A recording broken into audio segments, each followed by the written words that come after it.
We generally assume that home renovations will increase the value of our home, but not always.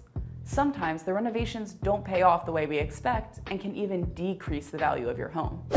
Today, let's check out 5 to steer clear of. The problem is that potential buyers may not have the same needs as you, and electronics baked into the walls of the home might be wasted on them or might become outdated over time. In other words, built-in electronics can appear as future bills to house hunters because they immediately estimate how much it will cost them to remove or upgrade them.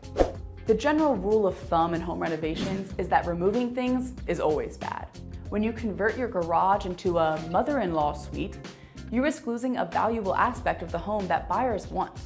In fact, buyers may not care as much about the extra room, since they're coming in fresh and the impact is brutal. It's estimated that a garage conversion can reduce your home's value by as much as 25%.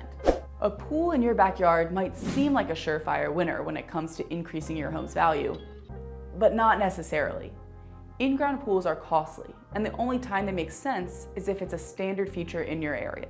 So if pools aren't common in your area, it will actually drag the value of your home down because potential buyers may see it as something they'll need to pay to remove or as a chore.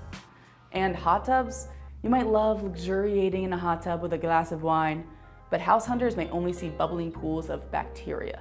It's true, some people like carpet in the home. It keeps the floors warm in the winter, and high-quality carpet feels amazing on bare feet.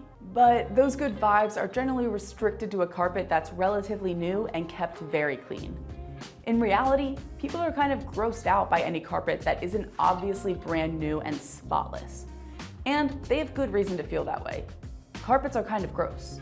According to NerdWallet, having carpet as the primary flooring in your home drops its value by nearly $4,000.